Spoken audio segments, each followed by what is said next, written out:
4장 25절부터 26절입니다. 요한복음 4장 25절부터 26절입니다. 자, 짧으니까요. 합독을 하도록 하겠습니다. 여자가 이르되 메시아 곧 그리스도로 하는 이가 오실 줄을 내가 아노니 그가 오시면 모든 것을 우리에게 알려주시리라. 예수께서 이르시되 내가 말하는 내가 그라 하시니라. 내게 말하는 내가 그라 하시니라. 자, 오늘 제목 있습니까? 네, 제목은 나다. 나다. 짧은 제목이죠. 2014년 6월 25일 미국에서 이 오스틴이라는 소년이 있었는데요. 그날은 6월 25일은 오스틴의 11번째 생일이었습니다. 우리 교회로 하면 누구 나이인가요? 12살이면 누가 있나요? 12살? 아직은 없죠. 한 2년 지나면 있을 것 같습니다. 하느니가 네, 이 오스틴이 신났어요. 생일이라 신난 것도 있지만 그 생일날 특별 이벤트가 있었습니다. 뭐냐면 캔자스 시티와 LA 다저스가 이제 이 야구장에서 경기를 벌이는데 이 오스틴이 시구를 하게 된 거예요. 얼마나 신나겠습니까? 시구가 뭔지 아시나요? 이렇게 경기 전에 누가 던지는 거예요. 네. 알겠죠? 먼저 던지는 거예요. 끝나고 제가 알려드릴게요. 이 오스틴이 그래서 흥분된 마음으로 마운드에 올랐습니다. 타자석 너머로 포수가 보였습니다. 오스틴은 아마도 이날 이 멋진 와인드업 동작을 100번 아마 연습을 했을 것 같아요. 그 동작으로 멋지게 포수의 밑을 향해서 공을 전력으로 던졌습니다. 아쉽게도 공은 스트라이크 존을 벗어나서 볼로 빠졌습니다.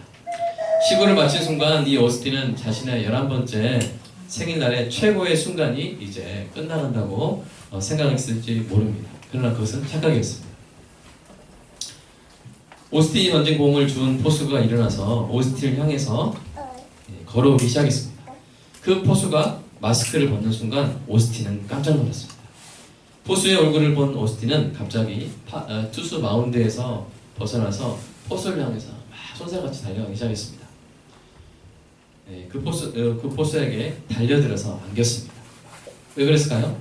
그 포수는 캔자스 시티의 선수가 아니었습니다. 그는 공군 장교로 쿠웨이트에 복무 중이었던 오스틴의 아버지였던 것입니다. 오스틴은 꿈에도 그리던 아버지의 품에 안겨 뜨거운 눈물을 쏟았고 관중들도 감동의 박수를 보냈습니다. 이 아버지와 아들이 어떤 대화를 나눴을까요? 그날 이 아들이 받은 가장 큰 선물은 머나먼 전장에서 돌아온 아버지의 존재였을 것입니다. 포수가 마스크를 벗으며 아들이 꿈속에 그리던 그 얼굴을 보여주면서 아들아 나다 할 때 참 얼마나 그 아들이 기뻤을까요? 이 이야기는 오늘 본문의 사건 속에서 사마리아 여인이 느꼈을 감동이 어떤 것이었을지 조금이라도 이해할 수 있게 도와줍니다. 사마리아 여인은 인생의 갈증에 시달려 왔습니다. 많은 남편을 겪으며 사람은 나의 갈증을 채워줄 수 없구나 하는 것을 깊이 느껴왔습니다. 사마리아 여인에게는 어떤 그 이상의 존재가 필요했습니다. 인생의 갈증을 채워주고 모든 죄 문제를 해결해 주어서 하나님께 참된 예배자로 나갈 수 있게 해주시는 그리스도를 사마리아 여인은 기다려왔던 것입니다. 아마도 힘들고 괴로울 때마다 이 여인은 그리스도가 오실 날을 기다려왔을 것입니다. 25절을 자세히 보십시오. 그리스도가 오실 줄을 내가 압니다. 여러분 5번이나 이혼한 여잔데 그 마음에는 이 그리스도를 향한 소망이 있는 것이죠. 그분이 오시면 모든 것을 알려주시겠죠. 여러분 살다 보면요 이해가 안 되는 일이 얼마나 많습니까? 왜 나를 버렸지? 왜 나는 계속 이렇게 이혼을 당하지? 인생의 의미는 뭐지? 왜 난 이렇게 힘들게 살지? 정말 궁금한 게 많지 않습니까? 그분이 오시면 모든 것을 알려주실 것입니다. 사마리아 여인은 인생의 모든 문제의 해답을 알려주실 그리스도가 오실 것을 그토록 기대하면서 기다리고 있었던 것입니다. 그날도 평소와 다를 바 없는 날이었습니다. 항상 가던 우물가였어요. 지금으로 치면 항상 가던 스타벅스였어요. 그 우물가에 그 스타벅스에 한 남자가 딱 앉아있는 거예요. 그리고 그 남자가 말합니다. 생수에 대해서. 자신의 과거에 대해서도 잘 아는 것을 보니 선지자가 틀림없었습니다. 그리고 그분이 예배에 대해서도 말씀해 주셨습니다. 이 여인의 마음이 떨려오기 시작합니다. 설마? 혹시? 정말? 그리고 마침내 그 선지자에게 물어본 것입니다. 그리스도가 오실 줄 압니다. 그리스도가 오실 줄 저는 기다리고 있습니다. 그러자 그 선지자가 이 여인을 바라보며 말씀하신 것이죠. 나다. 너와 말하고 있는 내가 바로 그다. 그 순간 이 여인이 느꼈을 이 충격과 감격을 성경은 묘사하고 있지 않습니다. 여러분, 성경이 어떤 걸 묘사하고 어떤 사람의 심리를 묘사하지 않을 때는 두 가지입니다. 하나는 그럴 필요가 없을 때, 두 번째는 그럴 수가 없을 때. 아마 저는 그럴 수가 없었기 때문에 묘사하지 않아도 그걸 어떻게 설명할 수 있을까요? 한 여인의 수십 년 동안 기다려온 메시아, 얼마나, 여러분, 어떤 사람이 10년 살면서 매일 로또 맞을 확률보다 매일 로또 당첨될 확률보다 1등보다 더 적은 거죠.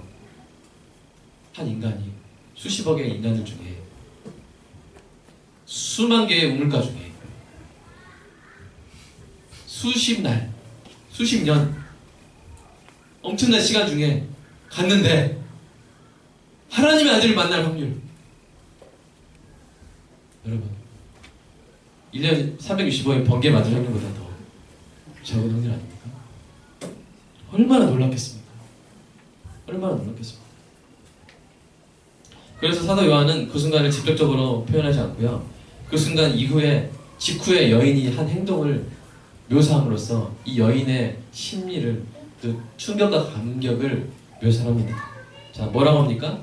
여자가 물동이를 버려두고, 여자가 물동이를, 여기 그 뒤에 나와요. 여자가 물동이를 버려두고 간 거예요. 야, 물동이 뭐 버릴 수 있지 않나? 이렇게 생각할 수 있어요. 요즘이라면 이렇게 해야 느낌이 날 것 같습니다. 이 여자가 샤넬백을 버려두고, 별로 느낌 안, 명품 안 좋아하시는 우리 집사님들 다 압니다. 그러나 그냥 느낌이 온다는 것처럼 표정해 주시면 감사하겠습니다. 명품 샤넬백을 버려두고. 여러분, 예수님을 만나서 예수님이 누구신지를 깨달은 사람들의 반응이 항상 이랬습니다. 바다에 그물을 던지고 있던 베드로와 안드레는 예수님이 제자로 부르실 때 그물을 버려두고, 야고보와 요한도 심합니다. 배와 아버지를 버려두고. 아버님들 섭섭하시겠죠? 세리 마태는 자신의 세관 사무실과 공무원직을 버려두고. 여러분, 얼마나 힘든 공무원직 느낌 파보죠? 예수님을 따랐습니다. 그러므로 이 여인이 물동이를 버려두고 간 것도 무리가 아닙니다. 무엇을 하러 갔습니까?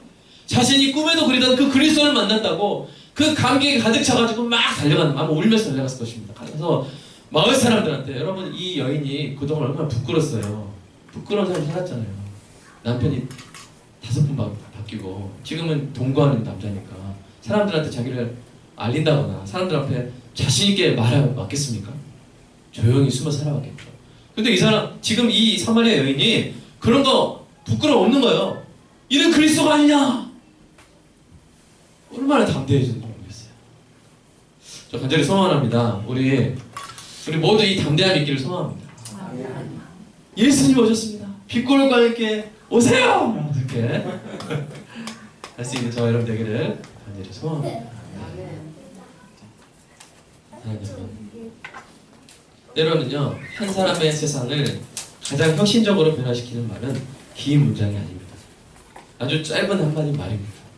그것은 뭡니까? 나다 하는 말씀이죠. 사랑하는 여러분, 오늘 어떤 분을 만나러 오셨습니까? 어떤 분을 그리워하셨습니까? 이런 분이 나에게 있었으면 좋겠다. 어떤 분을 필요로 하셨습니까? 예배를 통해, 그리고 이 설교를 통해 기억할 때, 여러분, 또 일상 속에서도 여러분이 간절히 소망한 그분을 인격적으로 만나는 은혜가 있기를 주님의 이름으로 축복합니다. 그분이 나다 하실 때 그분의 임재의 품을 향해 달려가 확 안기고 회복과 힘과 기쁨을 얻는 은혜가 있으시기를 주님의 이름으로 축복합니다. 자, 그러면 이 사마리아 여인이 그리스도를 기다리고 있다고 고백할 때 예수님이 하신 말씀을, 그 대답을 심도 있게 한번 지금 해석해 보도록 하겠습니다. 첫 번째, 이 26절의 예수님의 대답은요, 예수님이 하나님 되심을 나타내고 있습니다. 개역 성경에는 내가 그라 이렇게 되어 있죠? 그럼 우리가 읽는 성경에는. 그런데 원어를 보면요, 그라라는 말이 없어요. 그라. 단지 이 헬라어 성경을 보면 예수님이 이렇게 말씀하셨어요. 에고 에이미. 에고가 영어로 I, 에이미는 am. 그러니까 영어로 말하면 I am. 예수님이 나다 하십니다. 나다. 물론 우리는 문맥상 또 문법적으로 힘이 그다, 내가 그다, 힘이 생략된 것이라고 볼 수도 있습니다. 그러나 이 문장에서 만약에 생략법을 쓴다면 힘보다는 오히려 I를 먼저 생략을 해야 돼요. 왜냐하면 헬라어에서는요, 보통 주어를 안 씁니다. 왜냐하면 동사에 주어가 이미 포함되어 있어요. 우리나라 말하고 좀 다르죠. 헬라어는 동사를 쓰면 주어가 뭔지 다 나타나 있어요. 그러니까 주어를 쓸 필요가 없어요. 근데 예수님이 주어를 일부러 쓰시는 거예요. 왜 그러셨을까요? 이것은 왜냐면요, 하나님의 어법이기 때문입니다. 구약에서 하나님이 모세에게 자기 자신을 소개하신 적이 있어요. 우리 출애굽기 3장 14절 볼까요? 읽어보겠습니다. 시작. 하나님이 모세에게 이르시되 나는 스스로 있는 자라. 또 이르시되 너는 이스라엘에게 이같이 이르기를 스스로 있는 자가 나를 너에게 보내셨다 하라. 이게 무슨 말이냐면요, 나는 스스로 있는 자다. I am who I am. 그러면서 I am 스스로 있는, I am 스스로 있는 자가. 그러니까 하나님이 자기를 I am 나다라고 하십니다. 그래서 하나님이 하신 말씀과 예수님이 하신 말씀이 같아요. 제가 이거 왜 그러셨을까? 여러분, 제가 하루니한테 하루나 그렇게 물어보면 안 되겠냐? 야, 초등학교 너 보니까 한 3학년 된 것 같은데 이름 뭐냐? 이 아이가 나다! 이렇게 하면 제가 황당할 것 같아요. 그러겠죠? 네. 어서 그렇게 하지 마세요. 근데 하나님은 그게 맞아요. 왜냐면요, 사람은요 많잖아요. 여러분, 세상에 강아지가 한 마리라고 생각해보세요. 그러면 우리가 그 강아지한테 이름 붙일 필요가 없어요. 왜요? 강아지는 개잖아요. 개가 강아지죠. 한 마리. 독특한 유일한 존재이기 때문에. 여러분, 하나님은요 다른 신이 있어요? 없어요? 없어요. 그러니까 하나님한테 사실 이름이 필요 없어요. 그냥 여호와 하나님 끝입니다. 그분 유일하신 분이기 때문에, 유일하신 하나님이시기 때문에, 그리고 누가 이름 붙여주실 분이 아니죠. 본인이 스스로 존재하시는 분이기 때문에. 그래서 하나님은 나다 하시면 되는 거예요. 아멘입니까? 예수님도 그렇게 말씀하시는 거예요. 나다. 그럼 여기서만 그렇게 말씀하셨느냐? 아니에요. 요한복음에서 7번이나 그렇게 말씀하셨어요. 나다. 제가 이 나다를 다 이렇게 추적을 해봤습니다. 제일 마지막 나다에서 제가 쓰러졌어요. 우리 제일 마지막 나다를 한번 볼까요? 18장, 요한복음 18장 읽어보겠습니다. 시작. 유다가 군대와 대제사장들과 바리새인들에게서 얻은 아랫사람들을 데리고 등과 횃불과 무기를 가지고 그리로 오르지라. 예수께서 그 당한 일을 다 하시고 나아가 이르시되 너희가 누구를 찾느냐? 대답하되 나사렛 예수라 하거늘 이르시되 내가 그니라 하시니라. 그를 파는 유다도 그들과 함께 섰더라. 예수께서 그들에게 내가 그니라 하실 때 그들이 물러가서 땅에 엎드려지니라. 이 끝에는 그대로 놔주세요. 여러분, 여기서 내가 그니라고 됐지만 사실은 뭐야? 나다라고 하시는 거예요. I am. 일관되게 예수님이 생각하시는 거 좋아하나? 이렇게 생각하지 마세요. 일부러 그러시는 거예요. 나다. 한 번쯤은 I am him 이렇게 하실 것 같은데 7번 모든 상황과 예수님은 I am 여기까지 말씀하세요. 십자가에 죽음을 위해서 잡히시던 그날 밤에 예수님이 이 잡으러 온 자들에게 묻습니다.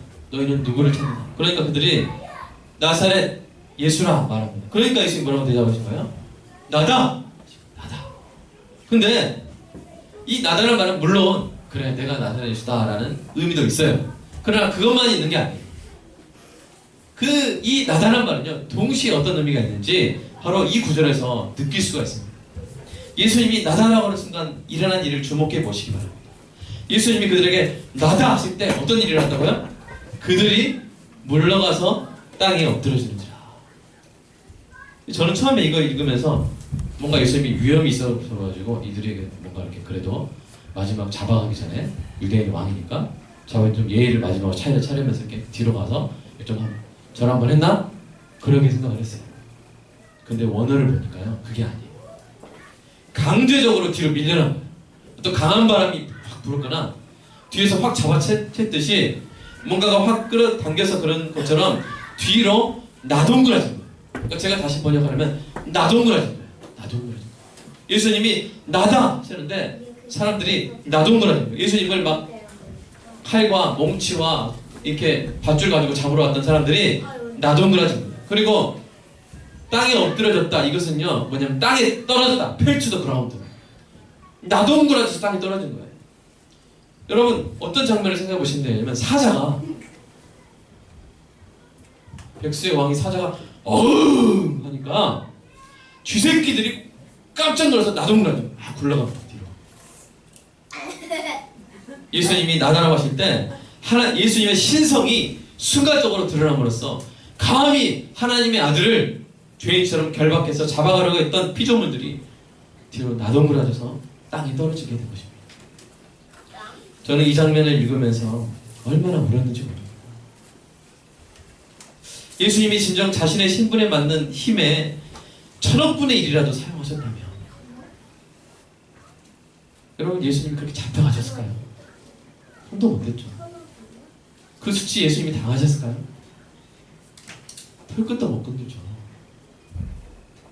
그러나 쥐새끼들에게 잠잠히 끌려가는 사자처럼 예수님은 저와 여러분을 위해 끝내 십자가 천연길로 거북거북 끌려가신 것입니다. 이 예수님의 이름이 결국 어떻게 됐어요? 모든 이름 위에 뛰어난 이름이 되었고 그런 이름인 줄로 믿습니다.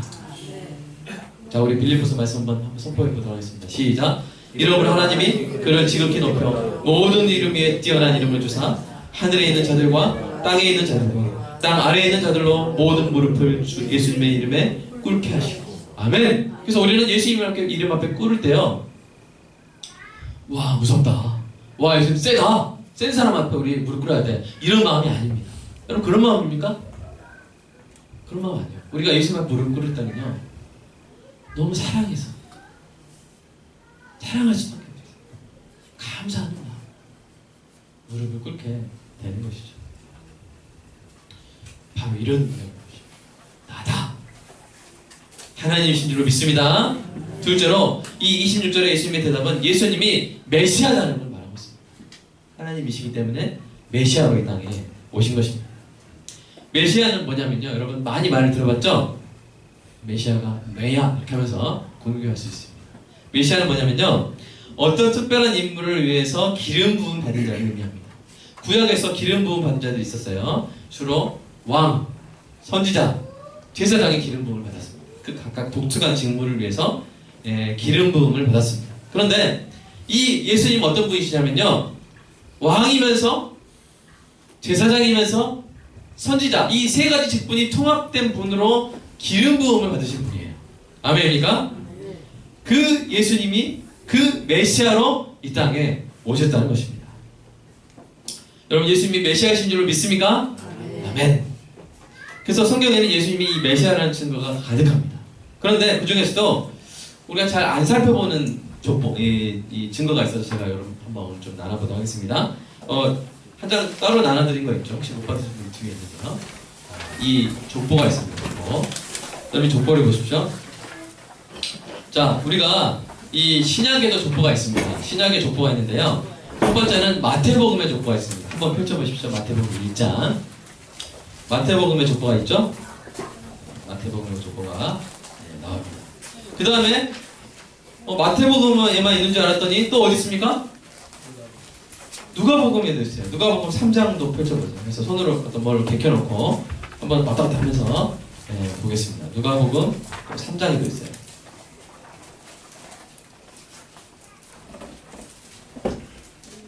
자, 보이십니까? 3장 23절부터 예수님의 족보가 나옵니다. 자, 여러분 보십시오. 이게 다 예수님의 족보예요. 근데 차이가 몇 가지 있습니다. 첫 번째, 이 마태복음의 족보는요, 자, 이 상향식 족보가 아니라 하향식 족보입니다. 그러니까 조상들로부터 자손으로 내려가는 족보예요. 맞죠? 근데 누가복음의 족보를 다시 보면 이 하향식 족보가 아니라 상향식 족보입니다. 그죠? 이 예수님부터 시작해가지고 제일 위에 누구까지 올라갑니까? 38절에 누구까지 올라가요? 아담까지 올라가요? 하나님까지 올라가요? 하나님까지. 그러니까 이 족보는 하나님과 우리 인간을 연결하는 족보입니다. 제일 긴 족보, 제일 길게 담은 족보예요. 자, 이 두 족보를 비교해 볼 때 또 한 가지 차이점이 있습니다.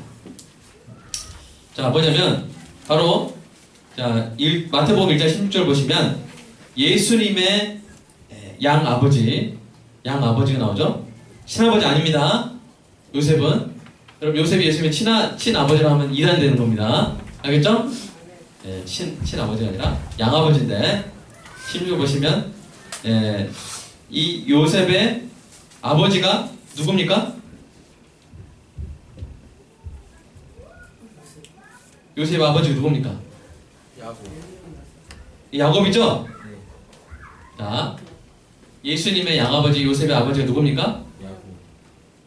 야곱이죠? 그죠? 자, 그런데 자, 누가복음 보세요.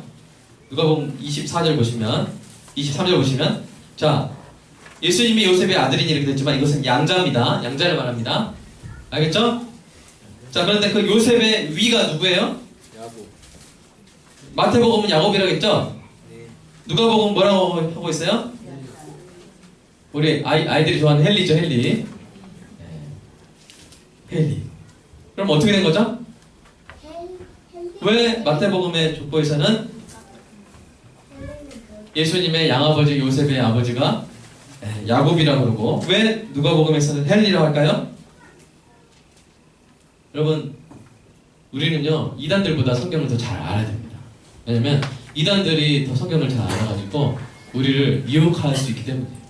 그래서 여러분, 우리의 경제 상대는 신천지나 이런 사람들보다 더 성경을 사실적인 부분에 있어서 잘 아는 은혜가 있길 축복합니다. 왜 다르냐면요, 자, 이 제가 드린 이거 보시면 아세요. 자, 마태복음 족보라고 이렇게 빨간색으로 되어 있죠? 끝에 여기 잠깐 보세요.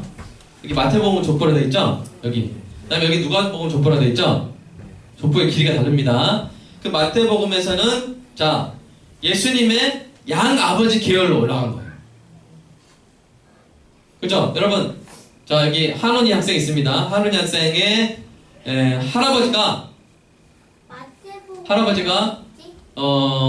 박형동 장로님입니까? 아니면 소승호 성도님입니까? 어떤 사람은 박형동 장로입니다. 어떤 사람은 아니다, 소승호 성도님 손자던데? 이렇게 하실 수 있어요. 왜 이런 일이 일어나죠? 이 양가 쪽에서 일어났잖아요. 그죠? 친가 양, 외가. 그죠? 그런 것처럼 자, 이 마태복음에서는 예수님의 우리나라 식으로 하면 이제 친가 쪽 족보고요. 누가복음은 예수님의 외가 쪽 족보예요. 그래서 다른 거예요. 근데 다르겠지만 어디서 만나냐면요 바로 이 다윗에서 만납니다. 그래서 마태복음 1장 6절에 다윗이 나오죠? 그죠? 또 누가복음 보면 31절에 다윗이 나옵니다. 다윗에서 갈라진 거예요. 쉽게 말해서 마태복음의 족보는 예수님의 신가 쪽 족보인데 다윗에서 갈라진 거고, 누가복음의 족보는 예수님의 외가 쪽 족보인데 또 다윗에서 갈라진 거예요. 그러니까 다윗까지는 같아요, 두 족보가. 그런데 어떻게 갈라졌느냐? 이 마태복음에서는 다윗에서 누구로 가요? 솔로몬으로 갔어요. 자, 누가복음에서는 어디로 갔어요? 나단으로 갔어요. 그래서 솔로몬에서 여고냐에서 요셉까지 이렇게 온 거예요. 또 이 외가 쪽에서는 나단, 헨리, 마리아 이렇게 온 거예요. 자, 그렇게 해서 이 두 가정이 합쳐질 때 예수님이 그 가정에 오신 거죠. 왜 이렇게 오셨을까요? 여러분, 이 두 계통은 서로 차이점이 있습니다. 뭐냐면 솔로몬 계통은요, 사실은 적통이 아니에요. 원래는 누가 왕이 되었어야 했습니까? 나단이 왕이 됐어야 했어요. 위에 위에 1, 2, 3, 4가 1, 2, 3이 다 죽었어요. 그래서 네 번째인 나단이 왕이 됐어야 되는데 솔로몬이 왕이 됐어요. 왕이 됐어요. 적통은 아니죠. 그런데 솔로몬이 이 통치를 처음에 잘하다가 나중에 잘못했죠. 그러면서 계속 나쁜 왕들이 나오면서 여고냐라는 이 시대에 오면은 아예 하나님이 저주를 하십니다. 그래서 그 저주의 내용을 한번 읽어볼까요? 예레미야서 22장 한번 읽어보겠습니다. 시작. 여호와께서 이같이 말씀하시니라. 너희는 이 사람이 자식이 없겠고 그의 평생 동안 형통하지 못할 자라 기록하라. 이는 그의 자손 중에 형통하여 다윗의 왕위에 앉아 유다를 다스린 사람이 다시는 없을 것임이라 하시니라. 그러니까 여기는 저주 받아버린 거예요 이제. 그래서 이 자손들 가운데는 왕이 될 수가 있어요 없어요? 없어요. 왕이 됐었지만 그러나 이제는 왕이 될 수 없어요. 저주받은 가문이 돼버린 거예요. 자, 그리고 나단 계통은 왕이 될 수 있었는데 왕이 못 됐어요.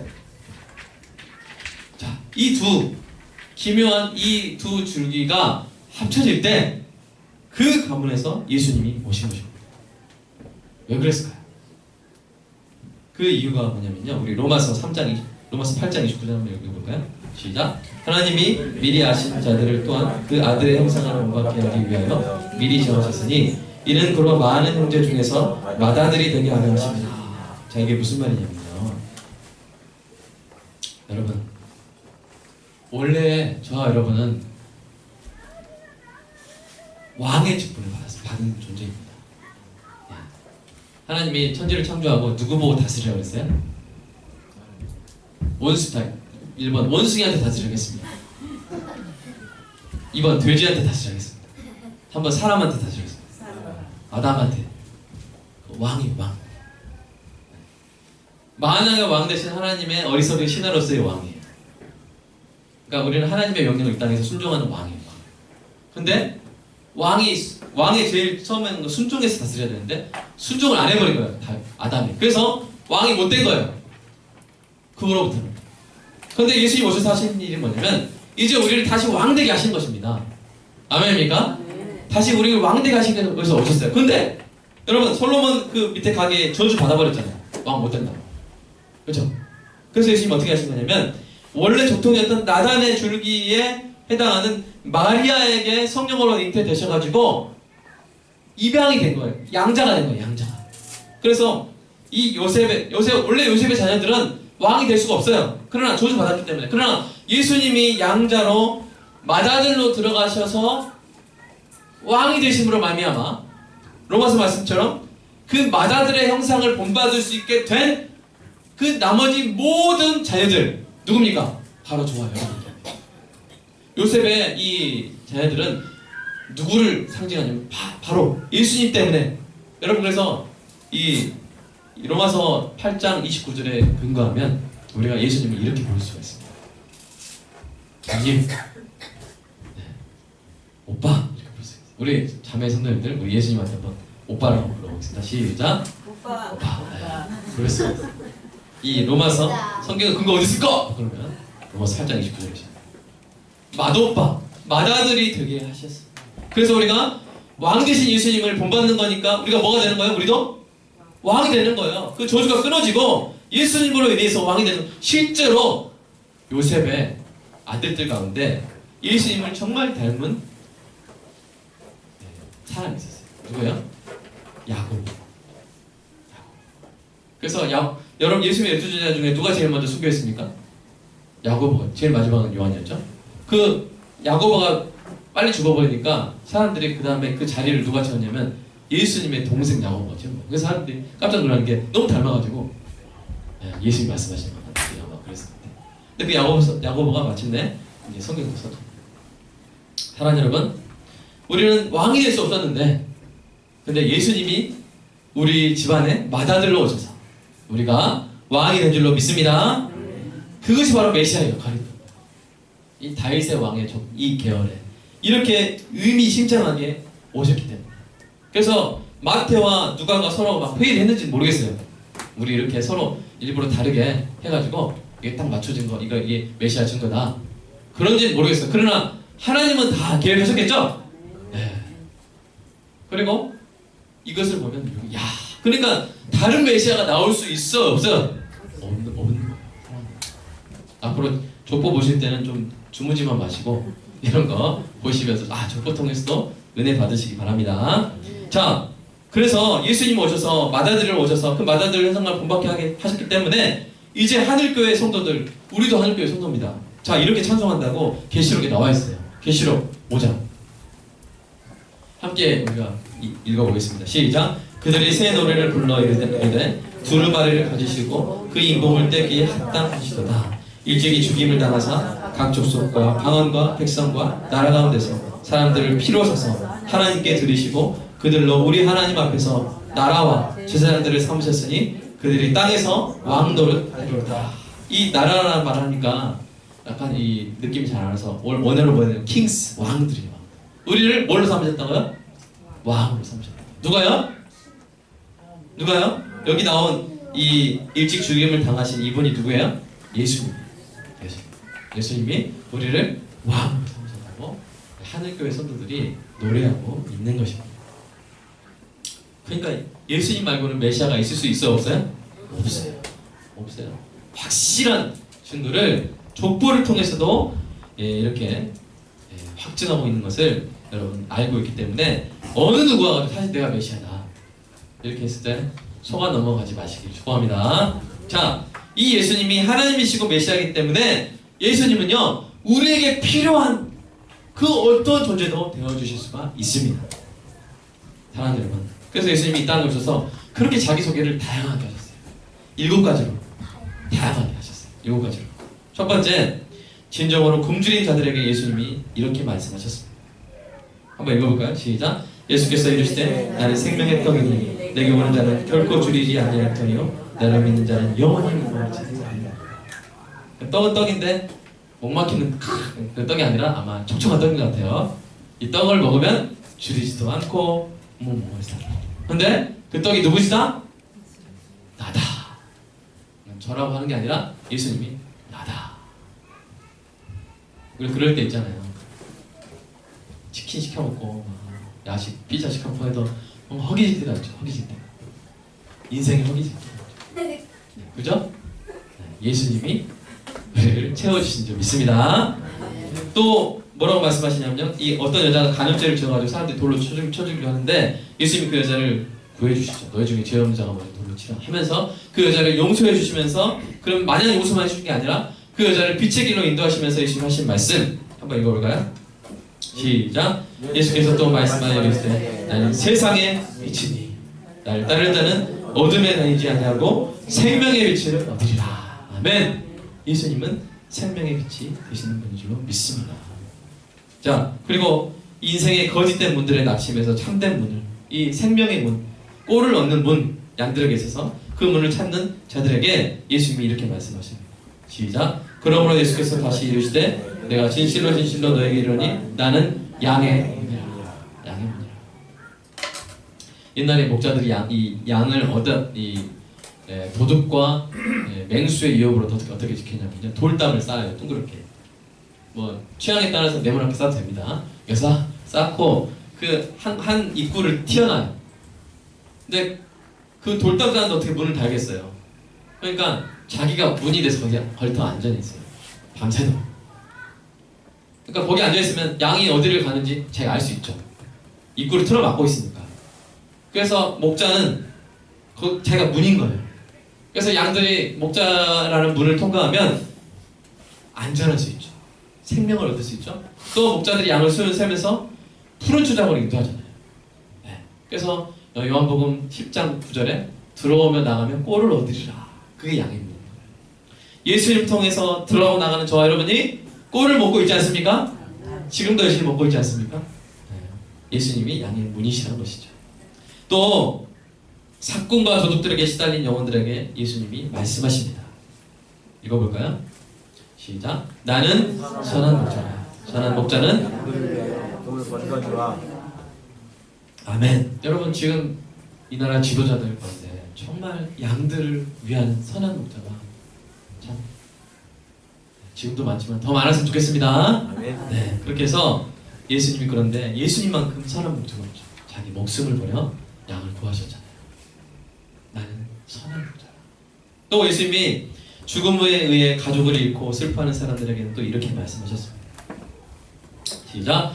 예수께서 이르시되 나는 부활이요 생명이니 나를 믿는 자는 죽어도 살아요. 나는 부활이고 나는 생명이다. 여러분 장례식 가서 좀 그렇게 말하고 싶어요. 근데 예수님은 그렇게 말할 수 있는 분이에요. 걱정 마라.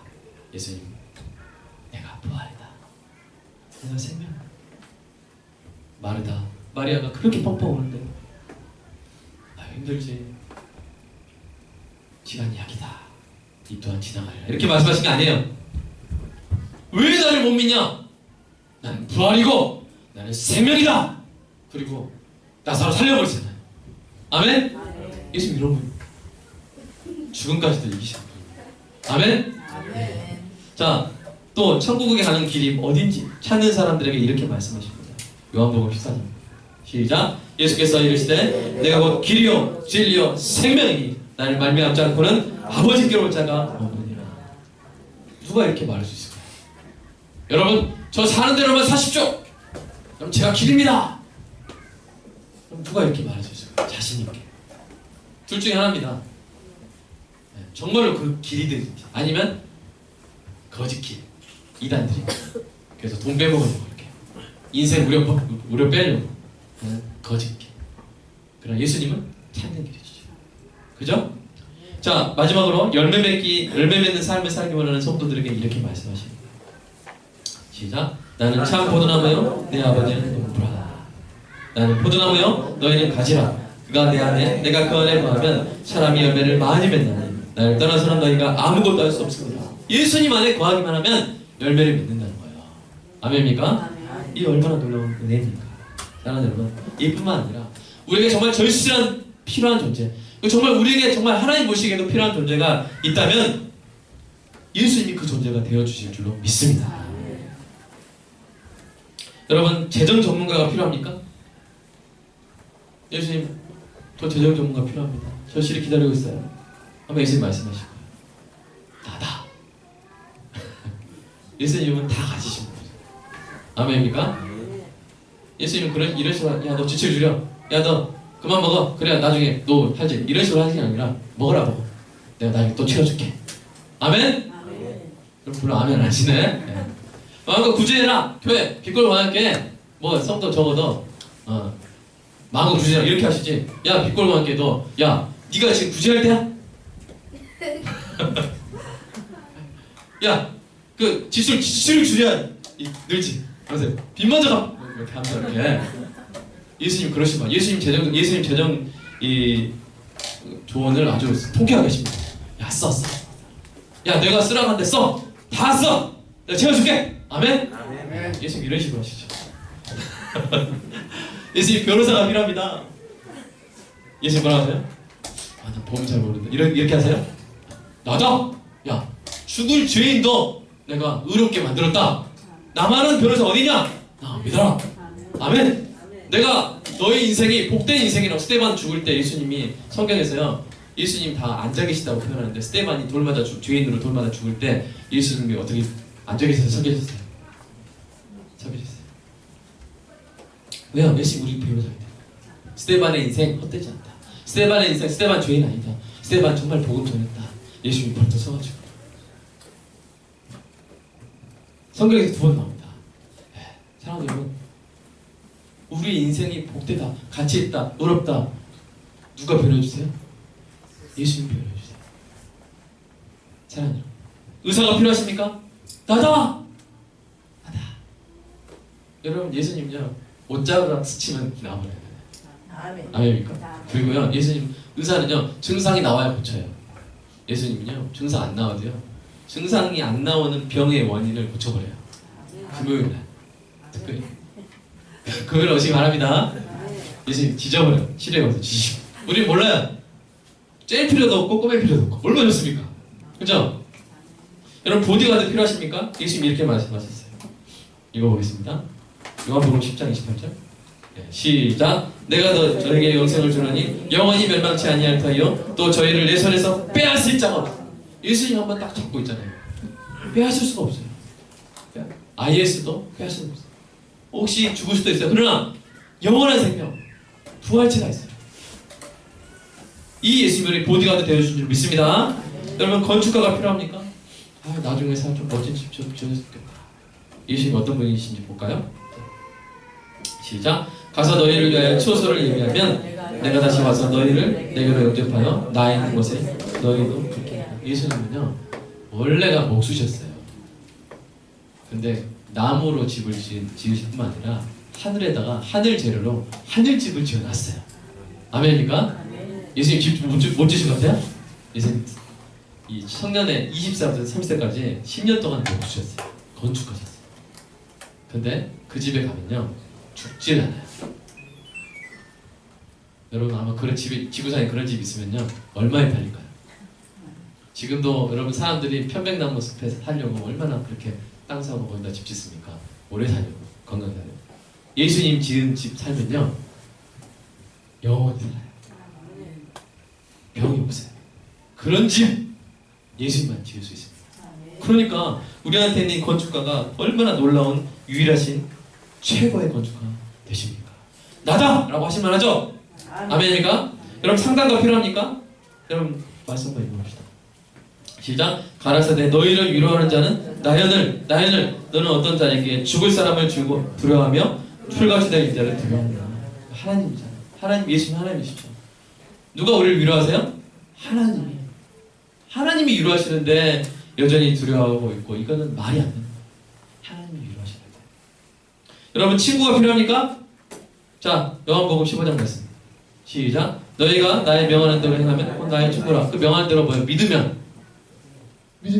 친구 되어주시죠. 여러분 끝까지 사랑할 사람이 필요합니까? 요한복음 13장 말씀 시작. 세상에 있는 자기 사람들을 사랑하시되 끝까지 사랑하시죠. 예수님 그러실 거예요.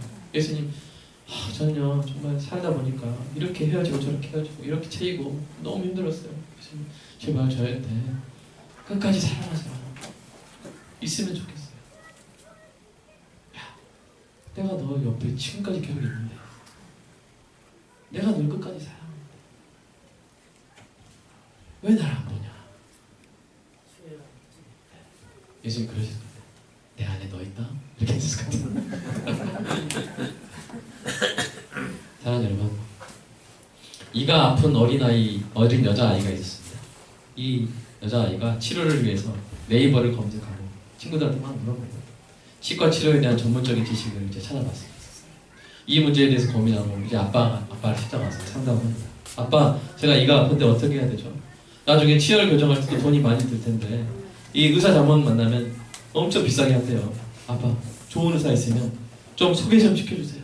아빠. 그러니까 아빠가 말합니다. 나다. 하연아. 내가 바로 탁월한 치과 의사야. 나보다 널 사랑으로 치료할 치과 의사는 없단다. 게다가 심지어 네 엄마도 치과 의사야. 다른 애들은 몰라도 넌 이 때문에 고민할 필요가 없단다. 우리가 이 어린 여자가 같은 거예요. 모든 인생의 문제, 모든 것을 알려주신 예수님이 나다 하실 준비하고 있는데 왜 다른 데 가서 찾습니까? 사랑하는 여러분, 이 예수님 안에서 우리 필요한 모든 것을 찾는 저와 여러분들의 은혜의 주님의 이름으로 축복합니다. 아멘. 보수 마스크를 벗고 다가오는 아버지를 본 아들에게 다른 어떤 존재가 필요하겠습니까? 오늘 말씀을 통해 저와 여러분 각자의 영혼에 나다 라고 말씀하며 다가오시는 예수님의 품에 달려가 안기시기를 주님의 이름으로 축복합니다. 기도하겠습니다.